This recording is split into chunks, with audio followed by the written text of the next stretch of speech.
Capítulo 2. O conhecimento na desgraça.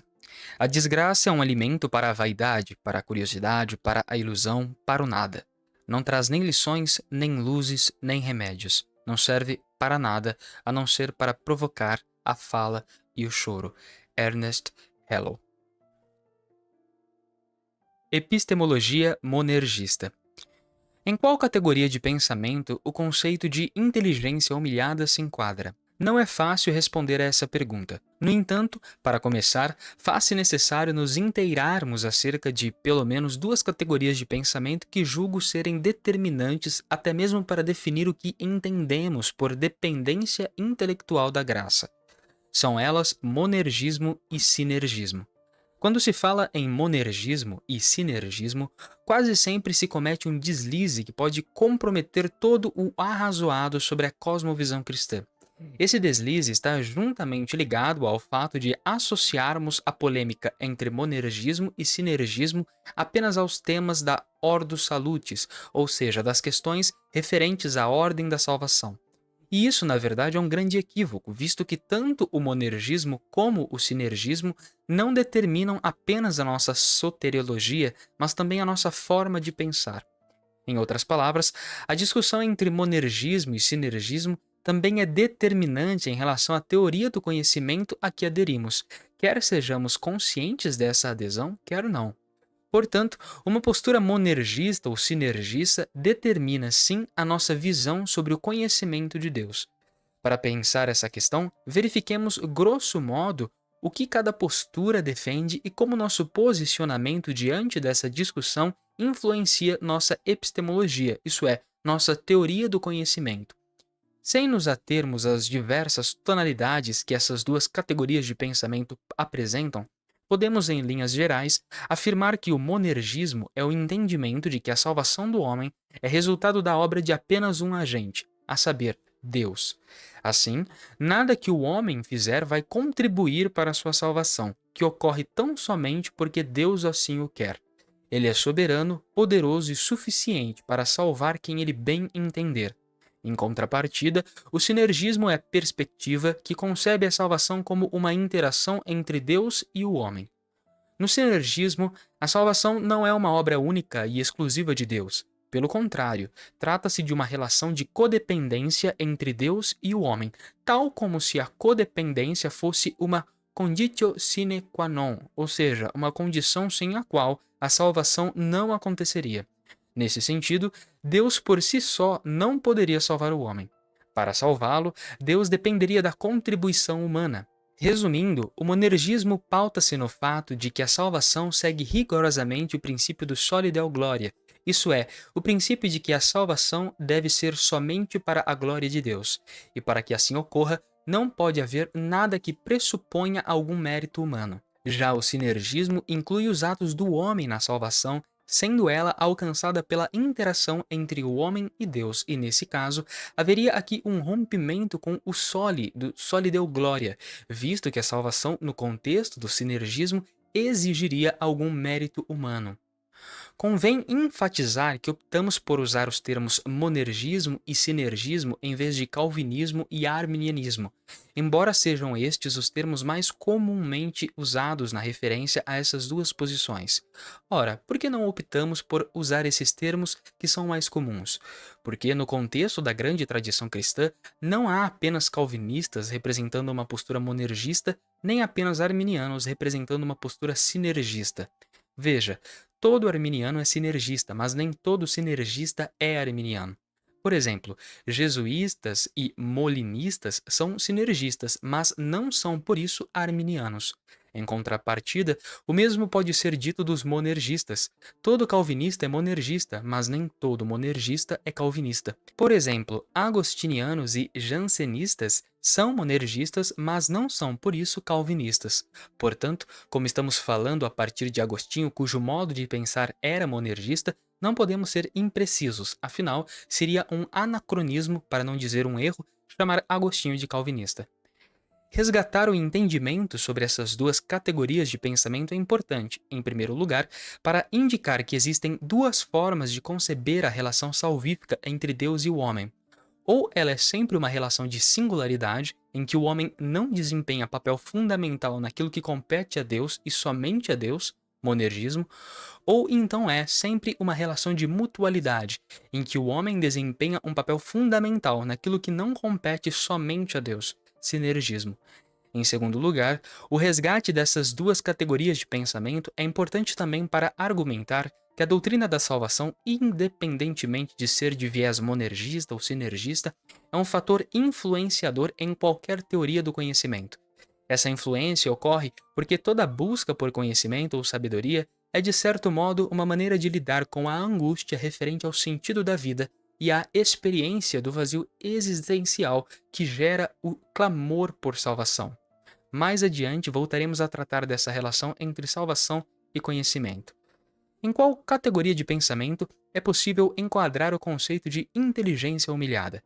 Em razão da enorme influência de Agostinho, o conceito de inteligência humilhada se enquadra mais adequadamente em uma epistemologia monergista, o que significa que nenhum de nós poderá conhecer a Deus por si mesmo.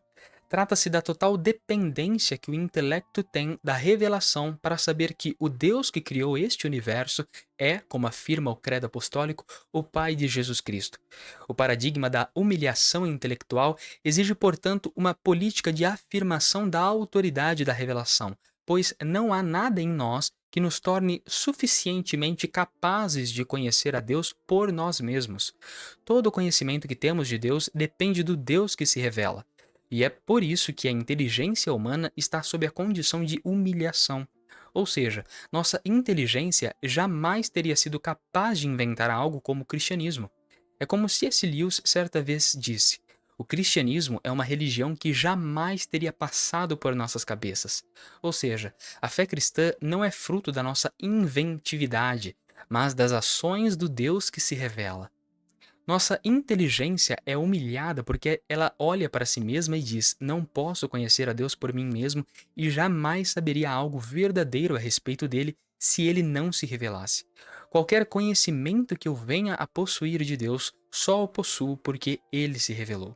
Portanto, a inteligência humilhada começa confessando sua carência de Deus. Uma vez que a nossa mente é insuficiente para compreendê-lo e, em desgraça, não conseguimos por nós mesmos nos interessar pela revelação de Deus, então nos tornamos reféns da graça divina.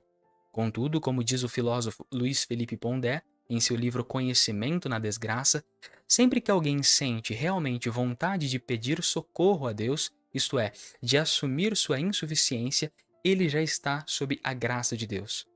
Ou seja, a própria confissão da necessidade de Deus pressupõe a graça.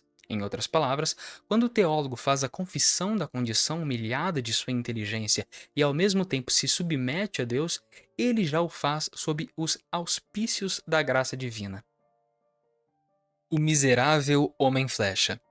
Depois dessas breves considerações sobre a categoria epistemológica da inteligência humilhada, passemos sem demora para a reflexão sobre um dos pressupostos mais importantes da doutrina da dependência intelectual da graça, a saber, o pressuposto da insuficiência humana. Sobre isso, Pondé desafia seus leitores a refletir cuidadosamente sobre a condição do conhecimento humano à luz da queda ou do pecado original. O problema que determina os rumos dessa reflexão parece ser de simples solução, mas não é. Trata-se de responder à pergunta: como é possível para o ser humano caído em desgraça produzir conhecimento? Para dar conta desse problema, Pondé argumenta que é necessário, antes de tudo, distinguir teologicamente os conceitos de insuficiência e desgraça. Portanto, insuficiência não é, como muitos são tentados a acreditar, um outro nome para desgraça. Para evitar o equívoco, torna-se imprescindível entender que a insuficiência não é uma consequência lapsariana, isso é, um efeito da queda ou do pecado original. Mesmo antes da queda, Adão necessitava da graça de Deus para conhecer e agir de modo justo, o que chamamos de insuficiência pré-lapsariana.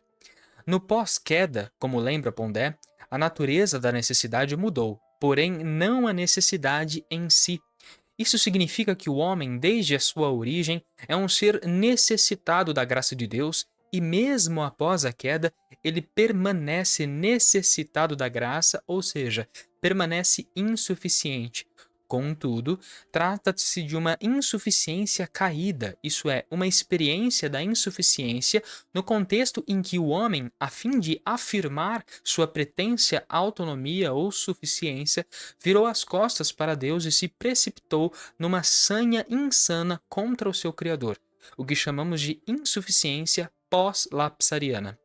Todavia, a teologia cristã nos ensina que a autonomia humana não passa de ilusão, pois o homem foi criado para ser exatamente assim, insuficiente, o que equivale a dizer que o homem é o que ele é antes e depois do pecado, não porque é um ser sem Deus, mas porque Deus o planejou como uma criatura para ele, como afirma Pondé. Se voltarmos os olhos para o início das Confissões, encontraremos essa mesma ideia presente no argumento de Agostinho.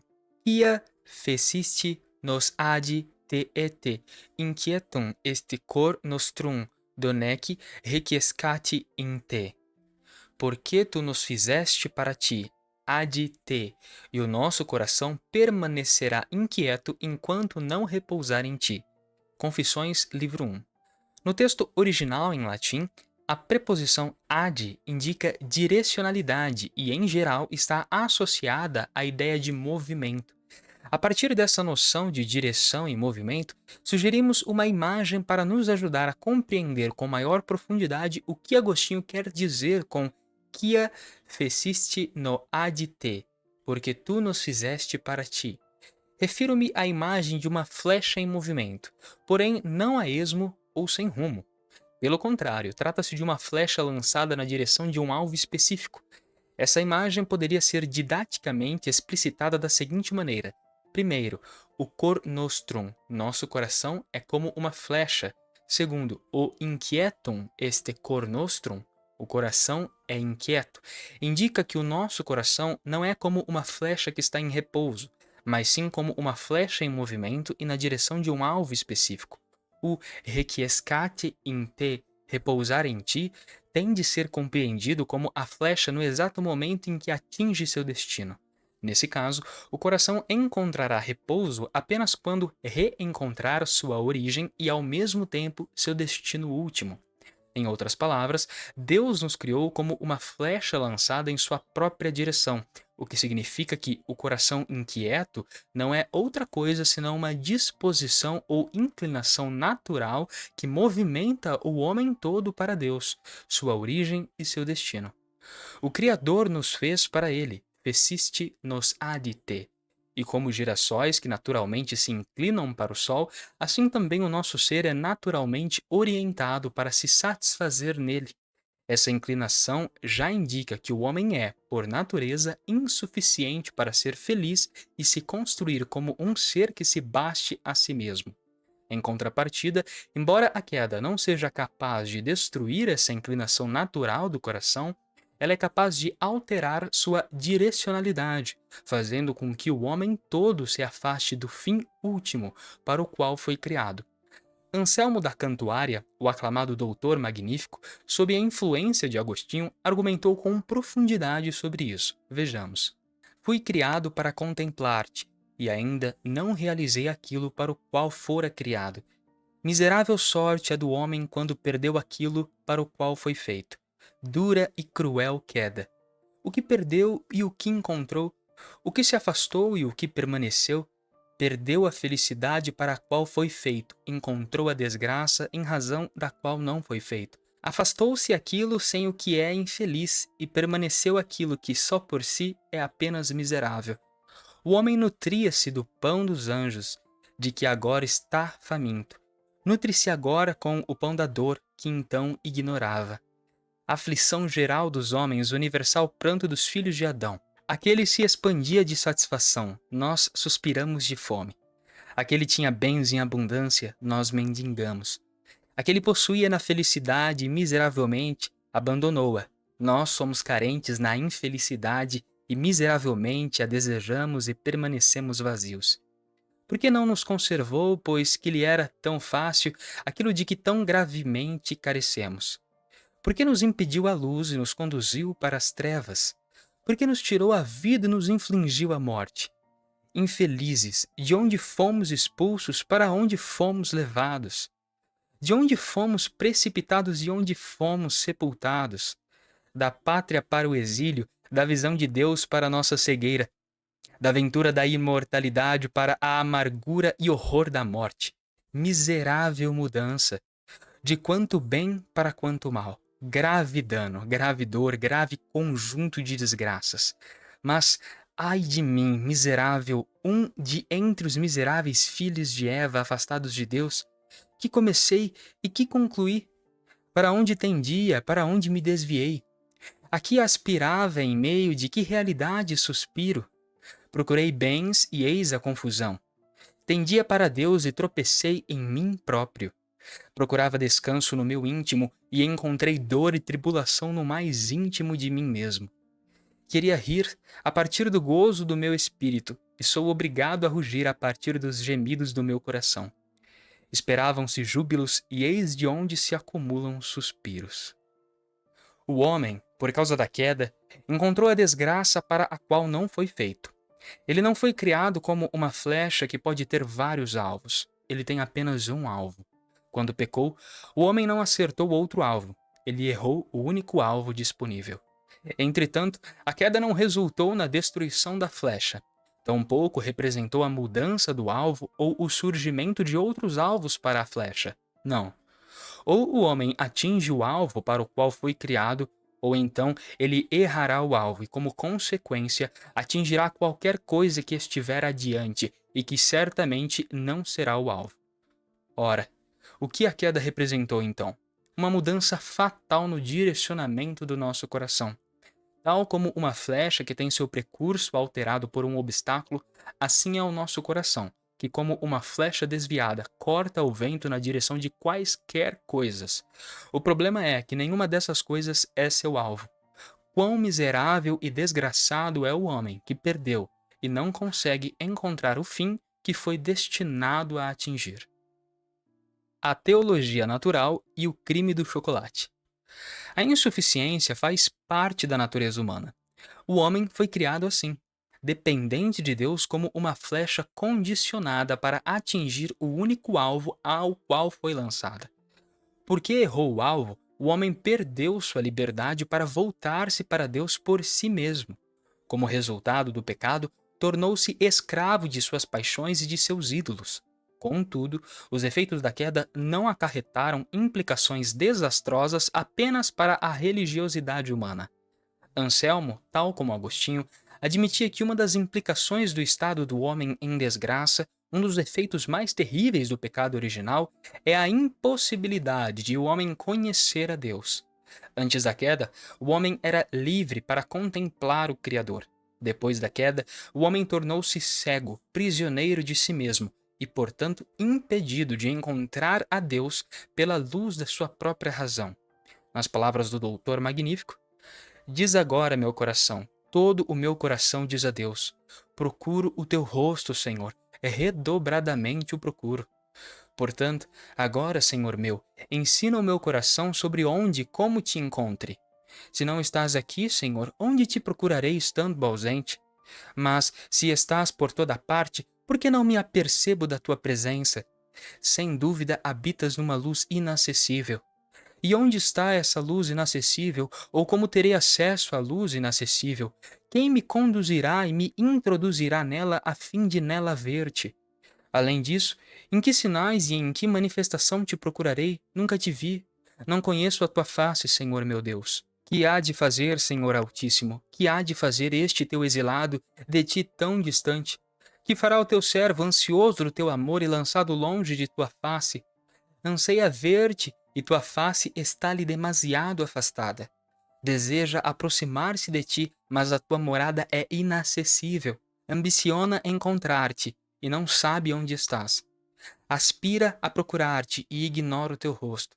Senhor, és o meu Deus, és o meu Senhor e nunca te contemplei. Fizeste-me, restauraste-me, fizeste chegar até mim todos os meus bens e ainda não te conheço. A tradição reformada considerou como um dos efeitos noéticos da queda essa impossibilidade de que o homem munido tão somente da razão alcance um conhecimento suficiente de Deus.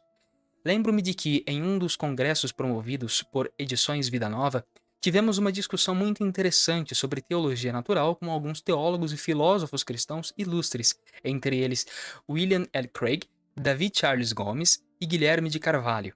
Em determinado momento da discussão, tratamos do conceito dos efeitos noéticos da queda.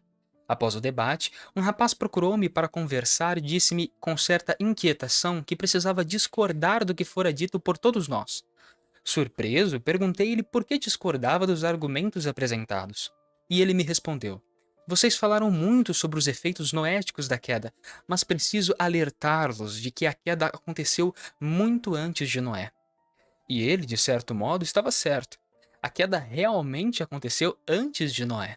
Entretanto, é evidente que houve da parte do rapaz uma má compreensão da discussão por causa do desconhecimento de que o adjetivo noético não tem relação alguma com Noé, mas refere-se a nous, um termo grego que quer dizer intelecto, mente, e relaciona-se com outros termos como noema, o conteúdo pensado, e noesis, o ato de pensar, que são próprios da epistemologia ou teoria do conhecimento.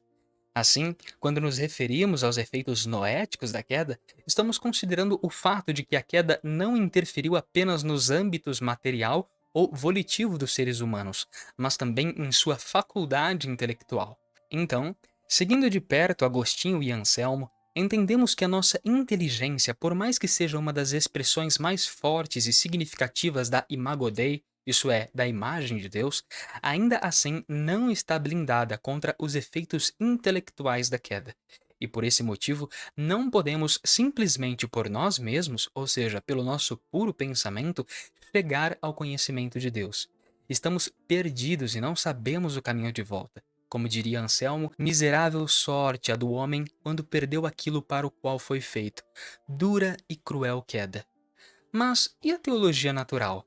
Não seria ela a possibilidade de um conhecimento suficiente de Deus? Isso é, um conhecimento independente da graça? Na perspectiva da inteligência humilhada, definitivamente não. Até mesmo o conhecimento natural de Deus depende da graça, e não apenas da racionalidade humana. De acordo com Cornelius Van Til, não deveríamos pensar primeiro sobre os fatos do universo, especialmente os da mente humana, como se eles pudessem ser independentes de Deus, autossuficientes, como lâmpadas com energia própria. Não deveríamos olhar para a criação para encontrar o Criador, mas ao contrário, o verdadeiro conhecimento da criação requer um verdadeiro conhecimento do Criador. A revelação natural é perfeitamente clara e dela os homens têm de conhecer a Deus, e por meio dela têm de ver todas as demais coisas como dependentes de Deus. Mas somente aquele que olha a natureza através do espelho da Escritura entenderá a revelação natural como o que ela realmente é. Além disso, ninguém poderá conceber a Escritura como ela verdadeiramente é, a menos que lhe seja dada capacitação mediante o poder regenerador do Espírito Santo. Somente aqueles que são discípulos de Deus veem a Escritura como o que ela realmente é, e a revelação de Deus na natureza como o que ela realmente é. A teologia natural assume a ideia de que, sem a Escritura e o testemunho do Espírito Santo, os homens poderão ter uma medida aceitável do conhecimento de Deus. Assim, a natureza não é suficiente para revelar tudo o que precisamos saber sobre Deus. Uma flor, por mais bela que seja, jamais nos dirá: Deus Pai Todo-Poderoso, Criador dos céus e da terra, enviou Jesus para morrer na cruz por seus pecados. Todavia, o apóstolo Paulo afirma que o conhecimento natural de Deus, isto é, o conhecimento que temos de Deus por meio da natureza, é manifesto a todos os homens, a ponto de nenhum ser humano poder desculpar-se sob a alegação de desconhecimento. A ira de Deus se revela do céu contra toda a impiedade e perversão dos homens que detêm a verdade pela injustiça. Porquanto o que de Deus se pode conhecer é manifesto entre eles, porque Deus lhes manifestou. Porque os atributos invisíveis de Deus, assim o seu eterno poder, como também a sua própria divindade, claramente se reconhecem desde o princípio do mundo, sendo percebidos por meio das coisas que foram criadas. Tais homens são, por isso, indesculpáveis, porquanto, tendo conhecimento de Deus, não o glorificaram como Deus, nem lhe deram graças. Antes, se tornaram nulos em seus próprios raciocínios, obscurecendo-lhes o coração insensato. Romanos 1, versículos 19 ao 21. O homem não pode alegar desconhecimento de Deus como um motivo para se ver livre das implicações de sua ignorância. Todos os homens têm acesso à natureza e, portanto, podem conhecer a Deus. Isso não significa, porém, que esse conhecimento natural seja suficiente. Em minhas aulas sobre teologia natural, sempre uso o exemplo do Diário Oficial. Quando uma nova lei surge, precisa passar por um processo forense completo. Um detalhe desse processo é que, ao ser publicada no Diário Oficial, a lei deve passar por um período que os magistrados chamam de vocatio legis, uma expressão latina que significa vacância da lei. Para dizer de uma forma bem simplista, trata-se das férias da lei. Isso é, um período em que a lei é publicada, mas ainda não entra em vigor. Dito de outro modo, a lei é publicada no Diário Oficial na sua condição de lei, mas durante a vacância, o indivíduo que cometer um delito, que a infrinja, não será punido. Afinal, ela ainda não entrou em vigor, ou seja, não cumpriu o período chamado vacatio legis. A autoridade pode até advertir o infringente, mas não puni-lo, uma vez que se constatou um desconhecimento da lei no período vacante. Mas suponhamos que esse mesmo indivíduo cometa o mesmo delito após a vacância. Com certeza, se o infringente alegar mais uma vez desconhecimento da lei, a autoridade dirá a ele: dormientibus non succurritius. O direito não socorre aos que dormem, e por consequente aplicará as exigências da lei. Dito de outra maneira, temos um período para nos inteirar da nova lei publicada no Diário Oficial, e a negligência em ler e obter a informação em tempo não nos permitirá alegar desconhecimento da lei, caso o prazo da vacância tenha terminado. Portanto, a responsabilidade de informar-se sobre a lei é do próprio indivíduo, e a alegação de desconhecimento, passado o período de vacância, não impedirá o exercício das exigências da lei. O conhecimento de Deus, obtido pela natureza, assemelha-se a essa situação. É como se a revelação natural de Deus já tivesse sido noticiada e o prazo para tomar ciência dessa revelação já tivesse terminado. Isso significa que, de agora em diante, ninguém mais pode alegar desconhecimento, uma vez que a revelação natural de Deus, a expressão natural de sua justiça e verdade, já está claramente noticiada na criação. Nesse caso, ninguém pode, em hipótese alguma, alegar desconhecimento de Deus a fim de evadir-se das exigências da revelação natural. É verdade que há a necessidade de inteirar-se da revelação natural, porém a não inteiração não isenta os homens do maior dever de sua vida: conhecer a Deus. Deus deixou sua presença visível no mundo por meio dos vestígios da criação. Sobre esses vestígios, a passagem de Romanos nos oferece ao menos duas teses importantes. A primeira é a de que o conteúdo da revelação natural é o próprio Deus contemplado como o supremo criador do universo. A segunda refere-se ao fato de que o supremo criador é invisível, oculto, abscôndito. Contudo, o mesmo Paulo que afirma que Deus é invisível também argumenta que esse Deus invisível saiu de sua ocultação, tornando-se, portanto, visível aos homens. Mas como? Por meio das obras de suas mãos. Ora, a criação não é algo que existe por si mesmo, nem por um meio de um primeiro motor imóvel. Todas as coisas que existem são obras das mãos de Deus e estão, por origem e destino, intimamente ligadas a Ele. E é por meio desses seres criados que Deus se mostra, isso é, torna-se visível. Entretanto, o conhecimento de Deus, adquirido por intermédio da criação, é um conhecimento que, de certo modo, não nos apresenta Deus suficientemente bem. Você agora deve estar se perguntando: como assim, Jonas? No fim das contas, a revelação natural não revela Deus? É isso mesmo que você está dizendo? Não, não é isso que estou dizendo. Mas quem pode nos ajudar a explicar melhor o que quero dizer é o bispo de Hipona. Em sua obra magna De Trinitate, sobre a Trindade, ao comentar a passagem de Romanos 1:20, Agostinho afirmou que o conhecimento de Deus, adquirido por meio da revelação natural, é sempre um conhecimento por vestígio, ou seja, as coisas criadas são sempre vestígios de Deus. Por exemplo, Quando alguém entra em uma mata fechada e no meio do caminho depara com as pegadas de uma onça, apavora-se, não porque viu de fato uma onça, mas porque viu as pegadas dela, isso é, os rastros que indicam que há uma onça nas redondezas. Por analogia, podemos dizer que a natureza é um rastro que Deus deixou para nós. Porém, esse rastro, por mais que seja claro e visível, não é suficiente para revelar tudo o que precisamos saber sobre Deus. Heloísa, minha filha, é outro exemplo que geralmente uso para explicar aos meus alunos de teologia a natureza vestigial da criação. Como quase toda criança de 5 anos, minha filha era ávida por chocolate. Puxou ao pai, é claro. Certa vez eu lhe disse: Elo, não coma o chocolate que está na despensa. E ela prontamente me disse: Tá bom, papai. Passado algum tempo, estava eu em meu escritório quando de repente ela entrou como sempre fazia, arrastando uma das mãos uma mesinha e com a outra uma sacola com seus brinquedinhos. Quando a vi, imediatamente lhe perguntei: Elo, por que você comeu o chocolate que o papai disse para você não comer? O semblante da minha filha era igual ao de Adão, obviamente, tal como imagina, quando Deus lhe perguntou: Quem te fez saber que estavas nu? Ela estava pálida, mas como legítima filha de Adão, ela me respondeu: Que chocolate, papai? Não comi nenhum chocolate. Então eu fui bastante incisivo: Filhinha, você comeu o chocolate. E ela replicou dizendo: Não comi, papai, não comi. Perguntei umas 3 vezes e Heloísa manteve sua posição resoluta. Não adiantava mais perguntar. Então levantei-me, estendi minhas mãos até ela e carreguei-a em meus braços. Levei-a ao banheiro e logo em seguida coloquei-a diante do espelho. O rosto da Heloísa estava todo lambuzado de chocolate. Agora, ela estava diante de si mesma e de seu próprio pecado, o crime do chocolate. Então perguntei novamente: Filha, você comeu o chocolate? Ela respirou fundo e mais uma vez, como uma legítima filha de Adão, respondeu-me: Não fui eu, papai. Foi o chocolate que veio parar na minha boca. E em seguida apontou, avexada com os dedinhos, o seu rosto todo coberto de chocolate.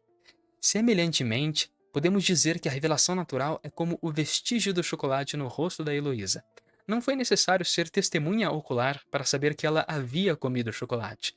Trata-se do mesmo princípio da perícia que a polícia realiza no lugar do crime.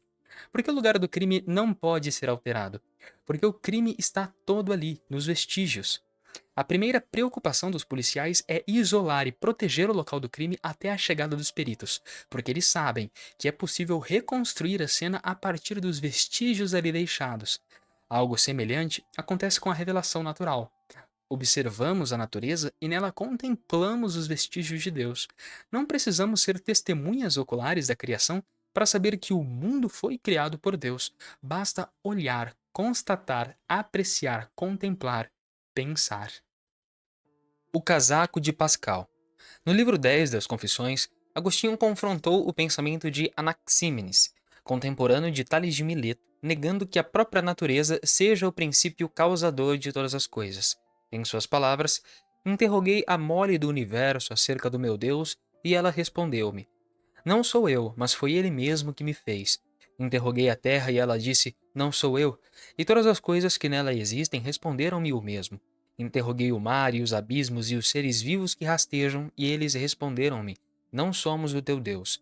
Procura acima de nós. Interroguei as brisas que sopram e o ar todo com seus habitantes, disse-me: Anaxímenes está enganado. Eu não sou Deus. Interroguei o céu, o sol, a lua, as estrelas, e dizem-me: Nós também não somos o Deus que tu procuras. E disse a todas as coisas que rodeiam as portas da minha carne: Falai-me do meu Deus, já que não sois vós, dizei-me alguma coisa a seu respeito. E elas exclamaram com voz forte: Foi ele que nos fez. Contemplá-las era a minha pergunta e a resposta delas era a sua beleza. Ou seja, a natureza não é capaz de nos dizer quem Deus é. Essa incapacidade se deve à circunstância de que a natureza é apenas um vestígio do ato criador de Deus. Assim como as pegadas de uma pessoa não revelam quem a pessoa é, mas apenas que uma pessoa deixou sua pegada, a criação também não revela suficientemente quem Deus é, mas apenas que há Deus e que a beleza é sua marca indelével. Assim, para que Deus seja conhecido suficientemente bem, é necessário que haja outra revelação diferente da revelação natural. A revelação que falta é aquela que os teólogos chamam de revelação especial, isso é, a revelação de Deus através de Jesus, o Cristo. A propósito, Alistair McGrath, professor de teologia histórica na Universidade de Oxford, sugere que há duas declarações do Novo Testamento que não podemos perder de vista. Uma delas é a declaração de que Cristo é o resplendor da glória de Deus e a expressão exata de seu ser. A outra é a declaração de que Cristo é a imagem do Deus invisível. Com essas duas passagens, McGrath quer evidenciar o caráter pessoal da revelação de Deus, contrastando assim a pessoalidade de Cristo com a impessoalidade da criação. Ou seja, Cristo, uma pessoa de carne e osso, é a máxima revelação de quem Deus é. Ele não é um vestígio, ele é a própria imagem de Deus. Nas palavras de Lutero, Deus não quer ser conhecido a não ser por intermédio de Cristo, nem pode ele ser conhecido de qualquer outro modo. Cristo é o descendente prometido a Abraão. Nele, Deus cumpriu todas as suas promessas. Portanto, somente Cristo é o meio, a vida e o espelho pelo qual vemos Deus e conhecemos sua vontade. Por meio de Cristo, Deus declara seu favor e misericórdia para conosco. Em Cristo, vemos que Deus não é um mestre e um juiz irado, mas sim um Pai gracioso e bondoso que nos abençoa, isso é, que nos salva da lei, do pecado, da morte e de todo o mal e nos oferece a justiça e a vida eterna mediante Cristo. Este é um conhecimento certo e verdadeiro de Deus. Uma persuasão divina que não falha, mas retrata Deus mesmo numa forma específica, a parte da qual não há nenhum Deus. O conhecimento natural de Deus carece, portanto, da graça. Sem a graça, o conhecimento que temos de Deus jamais será aperfeiçoado. Sem a graça, o conhecimento natural de Deus produz falsos deuses. Por exemplo, a partir da contemplação da natureza, Aristóteles chegou ao conhecimento de Deus como causa do universo. Porém, diante do Deus de Aristóteles, ninguém se prostra em temor e tremor. Quando diante do Deus de Aristóteles, não estamos diante do Supremo Criador, mas apenas diante de um motor, o primeiro motor imóvel, a causa primeira dos seres que move todas as coisas, mas não é movido por nada. A propósito, causa primeira é o que Martin Heidegger chama de o nome adequado para Deus na filosofia. No entanto, como argumenta o filósofo alemão, a este Deus não pode o homem nem orar nem sacrificar. Diante da causa primeira, o homem não pode nem cair de joelhos por temor, nem pode diante deste Deus tocar música e dançar. Você jamais encontrará um filósofo em sã consciência de joelhos com as mãos juntas e os olhos marejados orando assim: primeiro motor imóvel que estás nos céus, santificado seja o vosso nome. Como certa vez disse o então cardeal Joseph Ratzinger, a teologia natural não tem religião, mas somente divindade. Certamente não pode existir nenhuma religião, porque ao seu Deus, fogo, números, átomos, não pode ser dirigida a palavra em termos religiosos. Assim, a religio, termo que designa essencialmente o culto, e a realidade, o conhecimento racional do real, configuram-se como duas esferas separadas, uma ao lado da outra. Somente o verdadeiro Deus, que através do pensamento podemos reconhecer na natureza, é objeto de oração. Porém, é mais do que a natureza. Precede-a, pois a natureza é sua criatura. A esta separação entre natureza e Deus acrescenta-se uma segunda descoberta, ainda mais decisiva. Tínhamos constatado que o Deus, a natureza, a alma do mundo ou qualquer outra coisa não podia receber nossas orações. Não era um Deus religioso. Eis o máximo que o homem pode conhecer a partir da natureza, Deus como causa primeira. Mas isso é verdadeiro? É suficiente? O Criador é de fato um primeiro motor imóvel? Considero bastante engenhoso o argumento Callan, principalmente quando ele é apresentado e defendido por William L. Craig. O argumento foi, pela primeira vez, elaborado por um filósofo muçulmano do século XII, chamado Al-Ghazali. O argumento é razoavelmente simples de entender. Vejamos. Tudo o que começa a existir tem uma causa. O universo começa a existir. Logo, o universo tem uma causa. O argumento é, de fato, excelente, mas e daí?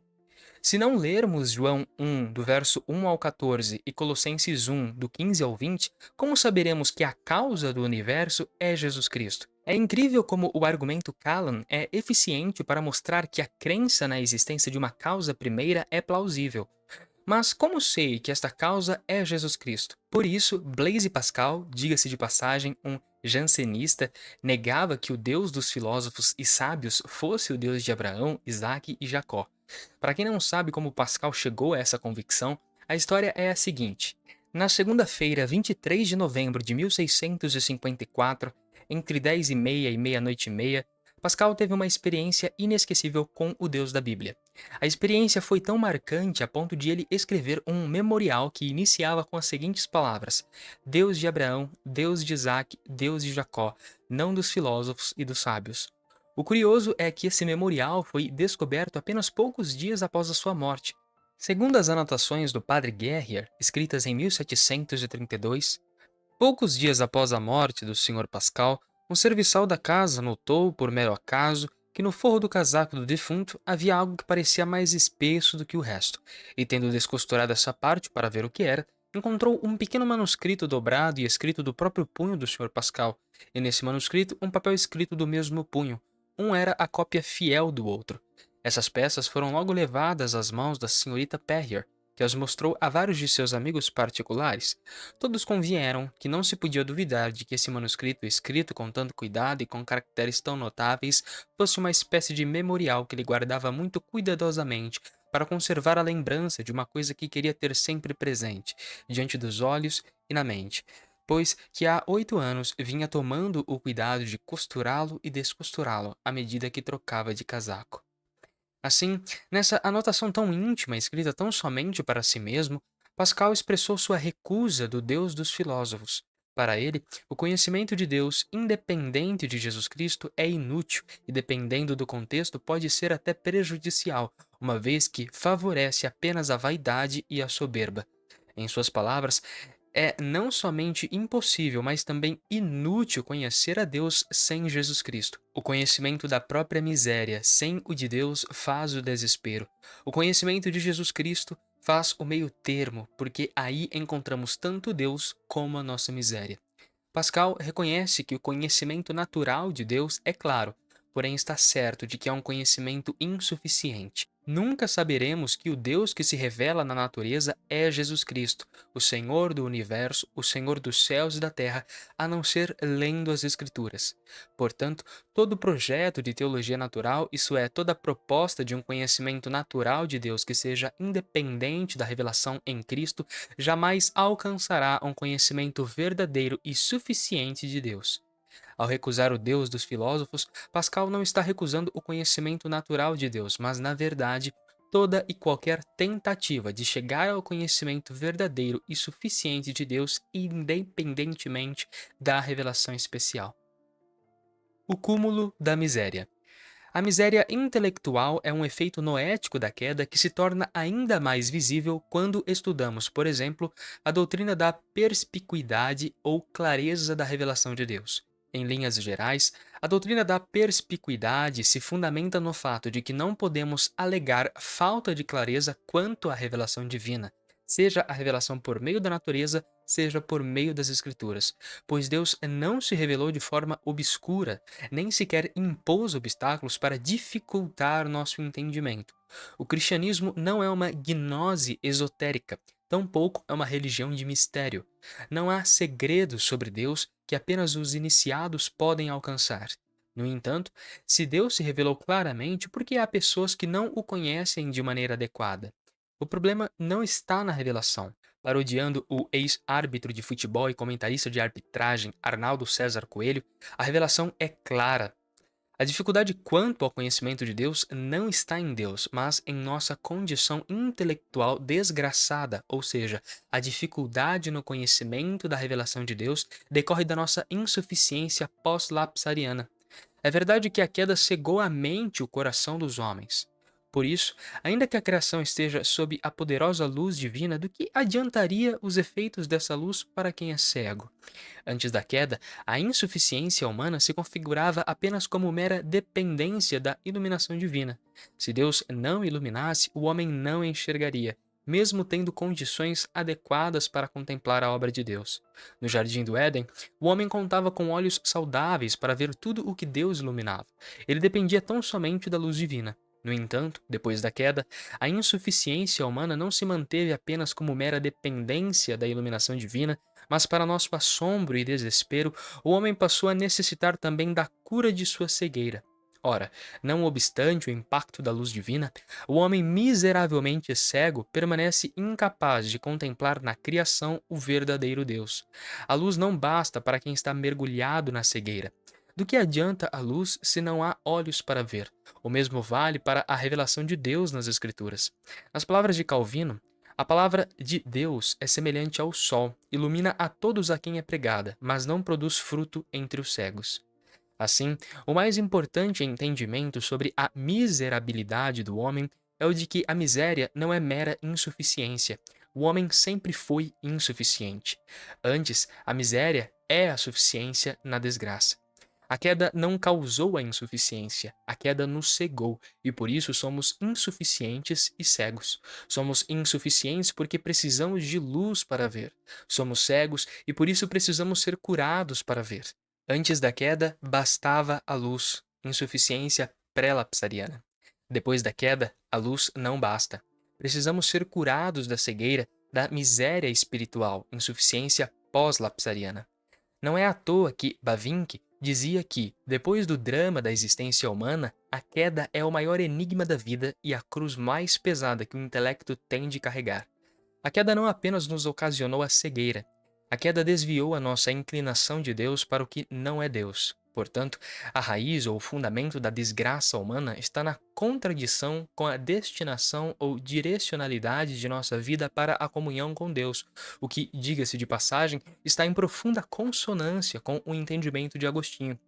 Em De Civitate Dei, a Cidade de Deus, o bispo de Hipona afirmou que, se o homem não presta culto a Deus, é miserável, pois está privado de Deus. Este talvez seja o principal aspecto a ser indicado. A queda não é a destruição da inclinação para Deus e muito menos a efetivação da autonomia humana. Seria um erro grotesco entender a queda nesses termos. Tanto a destruição da inclinação para Deus como a efetivação da autonomia humana não passam de ilusão, de uma visão distorcida dos fatos que nos dá uma falsa interpretação dos efeitos da queda. Nas palavras de Herman Dewey Weird, a queda no pecado pode ser resumida como uma ilusão surgida no coração humano, quando o eu humano creu possuir uma existência absoluta como o próprio Deus. Essa foi a falsa insinuação de Satanás a qual o homem deu ouvidos: serás como Deus.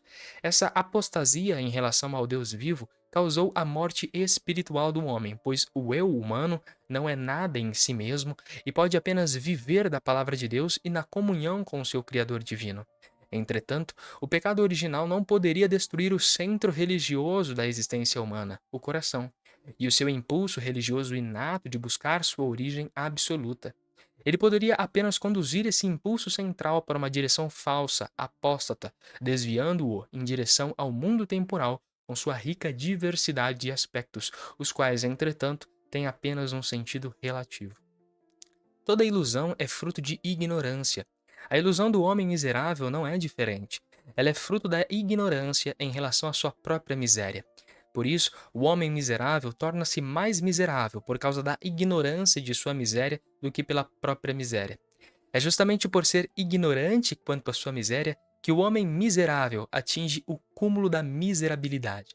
O teólogo alemão Wolfhard Pannenberg argumentou algo bastante semelhante às conclusões de Agostinho e Dewey Weird. Em suas palavras, miserável é, portanto, o homem que está privado da comunhão com Deus para a qual está destinada a vida humana. Essa destinação não é anulada pelo fato de o homem estar alienado dela. Justamente por continuar em vigor, ela fundamenta a miséria do homem, pois na distância em relação a Deus, as pessoas também estão privadas de sua própria identidade. Por isso, conforme a análise perspicaz de Agostinho, as pessoas são mais miseráveis justamente quando nada sabem de sua miséria. E isso não necessariamente na desgraça, em doença e na angústia da morte, mas em face dos bens deste mundo. Quando aí esquecem de Deus, tornam-se por isso infelizes em meio a bem-estar e abundância, experimentando sua vida como vazia e sem sentido. Nada aterroriza mais o homem miserável do que o absurdo ou a ausência de sentido na vida. Uma pessoa que de todas as formas tenta encontrar um sentido para a vida à parte de Deus, luta o tempo todo contra a frustração do vazio e do absurdo que é a vida sem Deus. A ignorância quanto à miserabilidade humana ilude o homem a ponto de ele acreditar ser possível encontrar o sentido da vida sem recorrer a Deus. Ele tenta ser feliz de toda maneira, e essa busca pela felicidade à parte de Deus é o que, em teologia, chamamos de idolatria. Por causa dos efeitos noéticos da queda, o conhecimento que temos de Deus é distorcido. E qual seria a mais visível e inegável expressão da distorção do conhecimento de Deus, senão a idolatria? Por exemplo, o homem que deveria glorificar a Deus pela natureza depois da queda passa a endeusá-la. Dizendo-se sábios, tornaram-se loucos e trocaram a glória do Deus imortal por imagens feitas segundo a semelhança do homem mortal, bem como de pássaros, quadrúpedes e répteis. Romanos 1, 22 e 23. De acordo com o apóstolo Paulo, a queda não foi suficientemente poderosa para nos fazer perder a inclinação para adorar, mas foi demasiado eficiente para nos fazer perder de vista o alvo original da nossa inclinação. Calvino também fez observações importantíssimas sobre esse aspecto da idolatria como um efeito da queda. Desde o princípio do mundo, não há região nem cidade, nem mesmo casa alguma que não tenha nada de religião. Nesse fato, nós temos uma confissão tácita de que há um senso da divindade, sensus divinitatis, gravado no coração de todos os seres humanos. Até a idolatria nos serve de grande argumento em favor desta ideia, porque sabemos quanto o homem se tem humilhado contra si mesmo e em seu detrimento tem prestado honra a outras criaturas, pois lhe parece melhor cultuar a madeira e a pedra do que ter fama de que não tem nenhum Deus. A idolatria é o mais visível vestígio dos efeitos noéticos da queda. Ela revela quanto somos incapazes de contemplar a Deus pela forma mais simples e clara, que é a contemplação da natureza. O curioso, para não dizer tragicômico, é notar que, em contrapartida, somos capazes de fazer da natureza um Deus. Como o próprio Calvino costumava argumentar, a idolatria é um fenômeno que mostra, por um lado, que todos os homens são inclinatio ad Dei, inclinação para Deus, ou seja, todos os homens são religiosos por natureza. Porém, por outro lado, a idolatria evidencia que depois da queda, a direcionalidade para Deus foi gravemente afetada, a ponto de o homem ser capaz de inclinar-se para qualquer coisa que não seja Deus, como se essa coisa fosse como Deus. Redirecionado para qualquer coisa que não seja Deus, o coração do homem se dirige para um falso alvo, isso é, um falso Deus ou até mesmo vários falsos deuses. Como argumenta Henri Gourrier, filósofo e estudioso de Pascal, voltar o coração para Deus é desviá-lo do que não é Deus. Noutros termos, quando a graça não o leva a amar a Deus, a natureza o leva a amar o que não é Deus. Sobre essa inclinação lapsariana, que nos leva a amar o que não é Deus, Timothy Keller também disse algo muito precioso. Vejamos.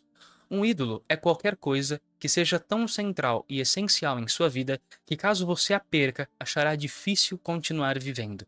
Um ídolo tem uma posição de controle tão grande em seu coração que você é capaz de gastar com ele a maior parte de sua paixão e energia, seus recursos financeiros e emocionais, sem pensar duas vezes.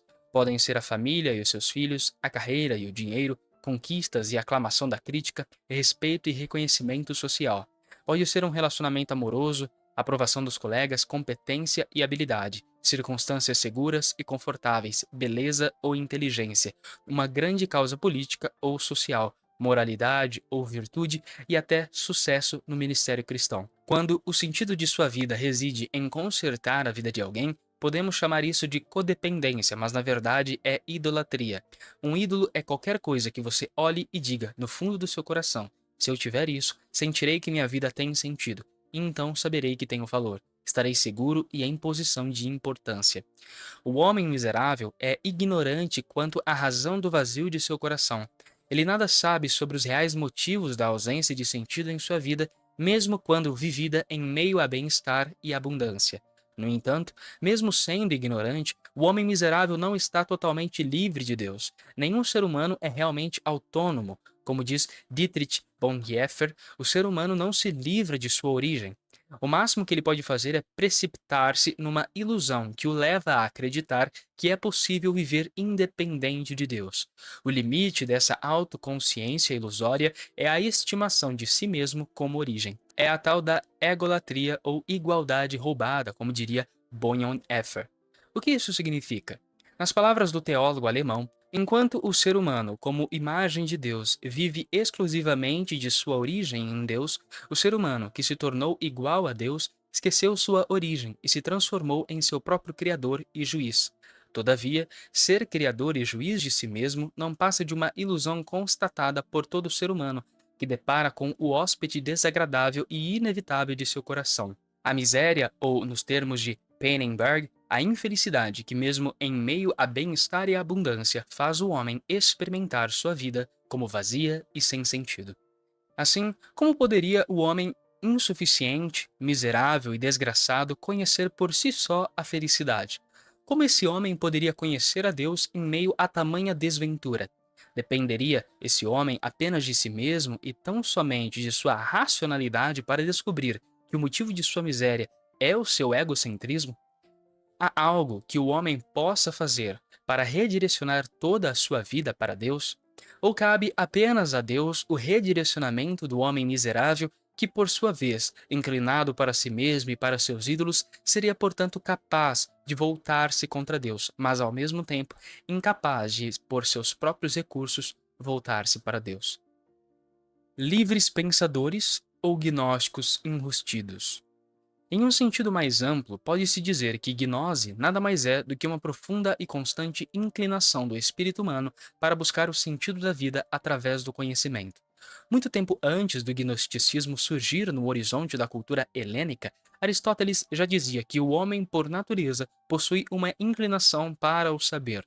Nesse sentido, gnose nada mais é do que um termo que exprime um dos mais sublimes anseios da alma humana, que é alcançar sabedoria. Em contrapartida, o termo gnose ganhou outra dimensão de significado ao ser associado ao gnosticismo, um sistema de pensamento que se desenvolveu amplamente a partir dos séculos 2 e 3 d.C. Os especialistas na história dos dogmas Bernard Sesbouillet e Joseph Walensky afirmam que o gnosticismo é um vasto movimento religioso cujo desenvolvimento é contemporâneo das origens do cristianismo. Conhecemos-lo de um lado graças a fontes cristãs antigas, por meio das refutações dos heresiólogos cristãos que citaram fartamente seus adversários, Justino, Irineu, Hipólito de Roma, Clemente de Alexandria, Orígenes, Epifânio de Salamina e Eusébio. E de outro lado, graças a fontes originais recuperadas durante o século XX, em particular pela descoberta em 1945 dos 40 escritos de Nag Hammadi, do Egito, entre os quais o Evangelho da Verdade e dos manuscritos de Qumran, em 1947. O gnosticismo é uma doutrina que define a salvação pelo conhecimento. Chama-se, ou pode se chamar, gnosticismo, também gnose. Toda doutrina e toda atitude religiosa fundada na teoria ou na experiência da obtenção da salvação pelo conhecimento. Um gnóstico, portanto, é alguém que acredita que apenas por meio do conhecimento o homem é capaz de alcançar a salvação.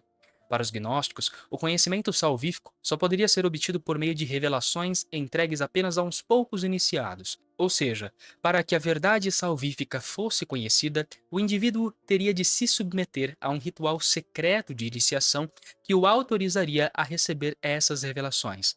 Nas palavras da historiadora Irina Sventsevskaya, diferentemente das comunidades cristãs comuns, os gnósticos criaram associações secretas nas quais era muito difícil entrar. Os admitidos tinham de fazer juramentos especiais. Eis um desses juramentos. Juro ao bem que está acima de todas as coisas, conservar estes segredos e não os dizer a ninguém. É relativamente fácil compreender o fascínio que o gnosticismo exerceu sobre muitos cristãos nos séculos 2 e 3, uma vez que a Igreja também pregava acerca de um conhecimento salvífico. No entanto, ao contrário dos gnósticos, a Igreja sempre manteve o compromisso apostólico de anunciar a Cristo como a única revelação salvífica que o homem pode ter de Deus. De acordo com John Kelly, havia um grande número de mestres gnósticos, cada um com seu séquito de adeptos, mas não havia uma só igreja gnóstica. Ou seja, o gnosticismo não era originalmente uma seita cristã. Além disso, Jaroslav Pelikan também não nos deixa esquecer que, a parte de suas formas cristãs, o gnosticismo estava presente também em outros três distintos ambientes culturais: o sírio, o iraniano e o judaico. Em suas palavras, não está totalmente claro se houve um gnosticismo pré-cristão, bem como um gnosticismo extra-cristão ou pós-cristão.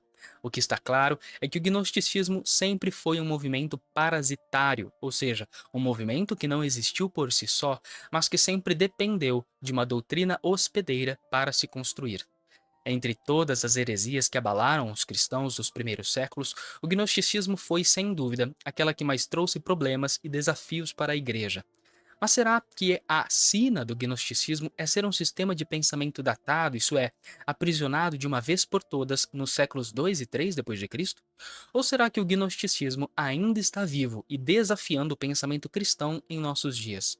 Para os filósofos Hans Jonas e Eric Voegelin, o gnosticismo atravessou épocas a ponto de podermos falar em gnosticismo medieval, moderno e contemporâneo. Sem nenhum pudor, mas com toda a razão a seu favor, Voegelin denunciou o cientificismo, uma visão materialista e ateísta da ciência, bem como uma das mais visíveis manifestações do gnosticismo contemporâneo. Em suas palavras, com o avanço prodigioso da ciência a partir do século XVIII, o novo instrumento de cognição iria transformar-se, dir-se-ia de forma inevitável no veículo simbólico da verdade gnóstica. Na especulação gnóstica do cientificismo, esta variante específica chegou ao ápice quando o pensador positivista substituiu a Era de Cristo pela Era de Comte. O cientificismo permanece até hoje como um dos poderosos movimentos gnósticos na sociedade ocidental, e o orgulho imanentista na ciência é tão forte que até mesmo os ramos especiais da ciência deixam sedimentos tangíveis nas variantes da salvação através da física, da economia, da sociologia, da biologia e da psicologia. Por outro lado, David Koizes, cientista político da Redeemer University College, no Canadá, também notou a presença do gnosticismo nas ideologias políticas. Segundo Koizes, as ideologias compactuam com a antiga heresia gnóstica, à medida que pregam que a salvação de todos os males do mundo reside no próprio processo histórico imanente, cuja mudança da ordem estabelecida torna-se possível apenas por meio de um conhecimento especial, acessível, é claro, apenas aos próprios gnósticos contemporâneos, os ideólogos. Para outro pensador, fundador da Universidade Popular de Caen, na França, Michel Onfray, filósofo francês e ateísta militante, o gnosticismo ainda está vivo, embora tenha sido por muitos anos condenado ao ostracismo por causa da historiografia dos vencedores. Ao contrário de Voegelin e Koizes, o filósofo francês não somente sustenta a presença do gnosticismo hoje, mas também defende a sua permanência contra aquilo que ele chama de historiografia dominante. Em sua Contra-História da Filosofia, escrita em 5 volumes, Onfray tentou subverter a historiografia dominante, que, segundo ele, valorizou demasiadamente algumas correntes filosóficas em detrimento de outras. Onfray garimpou e procurou revitalizar, a partir da própria historiografia dominante, os sistemas de pensamento derrotados, isso é, deixados à margem pela história dos vencedores. Um desses pensamentos garimpados é o gnosticismo. Alguns historiadores identificam sobrevivências de comunidades gnósticas no século VIII, em plena Alta Idade Média. Uma sorte, pois o triunfo irrestrito do cristianismo torna perigosa a prática herética nesse setor geográfico do Oriente Próximo. O ensino da gnose provavelmente persiste em grupos isolados nas montanhas longe do mundo, envolvidos em segredo, praticando com extrema discrição, fatal para o historiador das ideias. Na melhor das hipóteses, o pensamento gnóstico abrange 8 séculos, os primeiros de nossa civilização, chamado judeu-cristã. Sustento que houve uma persistência das ideias gnósticas na Europa medieval pela migração de comunidades ou de indivíduos desligados desses grupos, mas portadores da mensagem transmitidas aos irmãos e irmãs do livre espírito, que efetuam a junção com o próprio medieval, depois renascentista, de nossa cultura. Outro filósofo francês, Luc Ferry, em seu livro Aprender a Viver, Filosofia para Novos Tempos, também acredita na salvação por um conhecimento especial. Ele considera que a questão central que envolve a busca pelo conhecimento da razão última de nossa vida é a morte, ou em termos filosóficos, a finitude. Diferentemente dos animais, o homem tem consciência de seus limites e, por isso, ao saber que vai morrer e que seus parentes e amigos, aqueles a quem ele ama, também morrerão, esse homem inevitavelmente se pergunta pelo sentido da vida. Diante de uma pergunta tão crucial, Perry entende que há apenas um modo de encarar a vida, buscando a salvação. Ele não se denomina um gnóstico, mas afirma com todas as letras que o livre pensamento tem pretensões de salvação. Em suas palavras, como de fato operam as religiões em face da ameaça suprema que elas dizem que podemos superar, basicamente pela fé. É ela e somente ela, na verdade, que pode fazer derramar sobre nós a graça de Deus. Se você acredita em Deus, ele o salvará, dizem elas. Para isso, exigem, antes de tudo, uma outra virtude, a humildade, que, segundo elas, e é o que não deixam de repetir os maiores pensadores cristãos, de Santo Agostinho a Pascal, se opõe à arrogância e à vaidade da filosofia. Por que essa acusação lançada contra o livre pensamento? Porque este também pretende nos salvar, se não da morte, pelo menos das angústias que ela provoca, mas por nossas próprias forças e em virtude apenas de nossa razão. Eis, pelo menos do ponto de vista religioso, o orgulho filosófico por excelência, a audácia insuportável perceptível desde os primeiros filósofos, desde a antiguidade grega, vários séculos antes de Jesus Cristo. E é verdade, por não conseguir acreditar num Salvador, o filósofo é antes de tudo aquele que pensa que, se conhecemos o mundo, compreendendo a nós mesmos e compreendendo os outros, tanto quanto nossa inteligência o permite, vamos conseguir, pela lucidez e não por uma fé cega, vencer nossos medos. Em outras palavras, se as religiões se definem como doutrinas da salvação, por um outro pela graça de Deus, as grandes filosofias poderiam ser definidas como doutrinas da salvação, por si mesmo, sem a ajuda de Deus. Concordo com Ferry que a tradição cristã que vai de Agostinho a Pascal entende que a razão é insuficiente e, portanto, precisa ser humilde a ponto de assumir sua insuficiência. Também concordo quando ele afirma que essa tradição cristã se opõe à arrogância e à vaidade da filosofia considerada livre pensamento ou salvação por si mesmo. Isso é, sem a ajuda de Deus. A propósito, essa ideia do filósofo como livre pensador não é digna apenas de ser criticada no que diz respeito à sua arrogância e vaidade, mas principalmente por causa da sua malandragem. Explico. Na verdade, o livre pensador é um especialista em cosméticos. Antes que você diga, afinal, que absurdo é esse, Jonas? Lembre-se de que uma das acepções da palavra cosmo em grego é ordem. Para os gregos, cosmo é tudo o que ornamenta, embeleza, organiza, oculta ou esconde o caos. Daí, cosmético ser o adjetivo mais apropriado para designar os produtos de beleza que prometem esconder o caos dos rostos mais tristes. O que estamos afirmando, portanto, é que o livre pensador é um maquiador da realidade. Ele sabe que ninguém é completamente livre para pensar, mas, como carece de sinceridade, o livre pensador acha melhor negar e ocultar a realidade. Que realidade? A realidade que ele mesmo sabe que não é suficiente livre para pensar. Em geral, livres pensadores não apreciam as inevitáveis condições para o pensar e, por isso, sempre consideram qualquer limite para o pensamento uma estrutura castradora ou um sistema abusivo de poder. Um dos argumentos de que o livre pensador faz uso é quase sempre o mesmo argumento a que os ateus recorrem quando querem contrapor o pensamento à religião, a saber, os dogmas aprisionam o pensamento. Como a ideia é a de que a religião se constitui a partir de dogmas, então o livre pensador conclui que ela aprisiona o pensamento em diversas crenças consideradas injustificáveis, impedindo assim o homem de pensar por si mesmo e, por consequente, de atingir a maioridade. A maioridade sempre foi o grande objetivo da Aufklärung, iluminismo, esclarecimento. Nas palavras de Immanuel Kant, esclarecimento, Aufklärung, é a saída do homem de sua menoridade, da qual ele próprio é culpado.